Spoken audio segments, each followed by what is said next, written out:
ନମସ୍କାର ଜୟ Jagannath welcome to my YouTube channel ଟକ୍ନାର ମୁଁ ଆପଣଙ୍କୁ ସ୍ୱାଗତ ଜଣାଉଛି।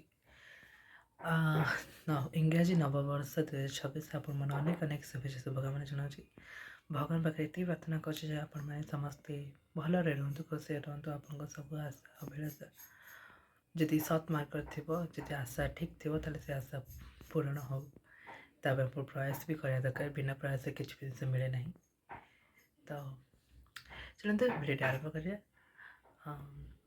ଆଜି ଆମେ କଥା ହେବା ସଂକଳ୍ପ। ଯେକୌଣସି ଜିନିଷରେ ବି ହେଉନା କାହିଁକି, ସଂକଳ୍ପ ଯେକୌଣସି ସମ୍ପର୍କରେ ହେଉନା କାହିଁକି, କିଛି ପାଇବାର ସଂକଳ୍ପ, କାହାକୁ ଭଲରେ ରଖିବାର ସଂକଳ୍ପ, କାହାଠାରୁ ଦୂରେଇ ଯିବାର ସଂକଳ୍ପ, ତ କାହାକୁ ପରାଜିତ କରିବାର ସଂକଳ୍ପ ତ ପ୍ରତ୍ୟେକ ମଣିଷ ନେଇଥାନ୍ତି, କିଛି ନା କିଛି ନେଇଥାନ୍ତି। କିନ୍ତୁ ସବୁ ସଂକଳ୍ପ ଯିଏ ଠିକ୍ ତାହା ତ କହିହେବନି। ସବୁ ସଂକଳ୍ପ ପଛରେ ନିର୍ଭର କରେ ଯେ ଆପଣଙ୍କର ଚିନ୍ତାଧାରା କ'ଣ, ଆପଣଙ୍କ ଭାବନା କ'ଣ, ସେ ସଂକଳ୍ପ ପଛରେ ଉଦ୍ଦେଶ୍ୟଟା କ'ଣ। ସେ ଉଦ୍ଦେଶ୍ୟ ହିଁ କହିଥାଏ ଯେ ଆପଣଙ୍କ ସଂକଳ୍ପଟା ଠିକ୍ ନା ଭୁଲ।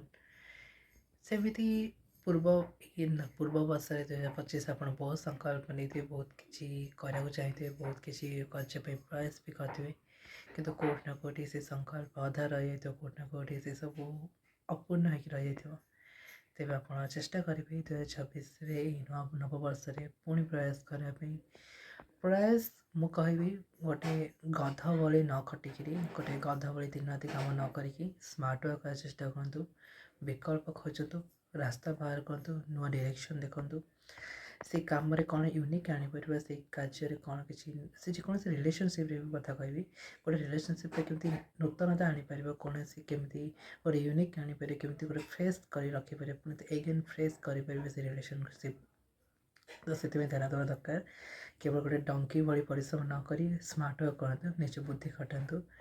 କାର୍ଯ୍ୟକୁ ଯେତେ ଆପଣ ନୂଆ ବିକଳ୍ପ ଖୋଜି, ଯେତେ ଆପଣ ଆତ୍ମମନ୍ଥନ କରିବେ, ସେତେ ଆପଣଙ୍କ କାର୍ଯ୍ୟ ଭଲ ରହିବ, ସେତେ ଆପଣଙ୍କ ସବୁକିଛି ଠିକ୍ ରହିବ, ଆଉ ସଂକଳ୍ପ ବି ପୂରଣ ହେବ।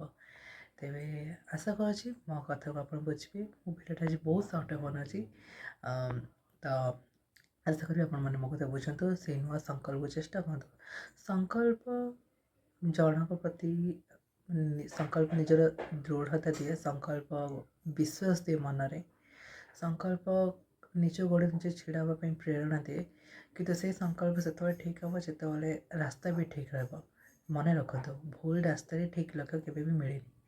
ତ ରାସ୍ତା ଠିକ୍ ରଖନ୍ତୁ, ମାର୍ଗ ଠିକ୍ ରଖନ୍ତୁ, ବିଚାର ଠିକ୍ ରଖନ୍ତୁ, ଆଉ ସବୁବେଳେ ଆତ୍ମମନ୍ଥନ କରିବା ଚେଷ୍ଟା କରନ୍ତୁ। ନିଜ ବିଚାରକୁ ଅଧିକ ବିଶ୍ଳେଷଣ କରିବା ଚେଷ୍ଟା କରନ୍ତୁ।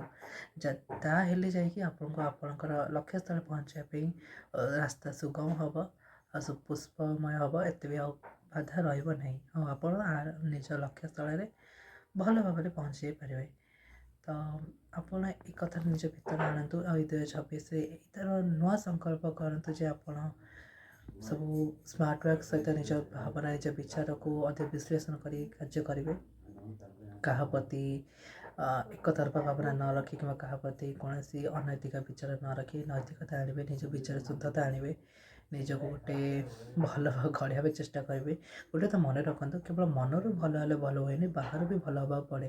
କେବଳ କିଛି ଲୋକ ଏମିତି କହନ୍ତି ଯେ ଆମେ ମନ ଭିତରେ ତ ବହୁତ ଭଲ, କିନ୍ତୁ ବାହାରେ ନେଚର ଆମେ ଟିକେ ଅଲଗା ରଖିଦେଉଛୁ, ବିକଜ ଏ ଦୁନିଆ ସେମିତି ବୋଲି। କିନ୍ତୁ ସେମିତି ଆଦୌ ବି ନୁହଁ। ଯଦି ଆପଣ ନିଜ ଅନ୍ତରାତ୍ମାରୁ ଭଲ ଅଛନ୍ତି, ତ ନିଜ ବାହାର ଗୁଣକୁ ବି ଭଲ ରଖିବାକୁ ଚେଷ୍ଟା କରନ୍ତୁ। ବାହାରକୁ ସେ ଭଲ ଗୁଣଟା ଆଣନ୍ତୁ, ଆଉ ନିଜକୁ ଭଲ ଭାବରେ ହିଁ ଗଢ଼ିବାକୁ ଚେଷ୍ଟା କରନ୍ତୁ। ତ ଆଇ ହୋପ୍ ଆପଣ ମୋ କଥା ବୁଝିପାରିଥିବେ। ତ ଭିଡ଼ିଓଟି ମୁଁ ଏତିକି ରଖିବି। ତ ନବବର୍ଷରେ ଆପଣଙ୍କୁ ଅନେକ ଶୁଭେଚ୍ଛା, ଶୁଭକାମନା, ଆଉ ଆପଣମାନେ ଭଲରେ ରୁହନ୍ତୁ, ନୂଆ ସଂକଳ୍ପ ସହିତ ଜୀବନ ଆରମ୍ଭ କରନ୍ତୁ। Thank you for watching me. Thank you.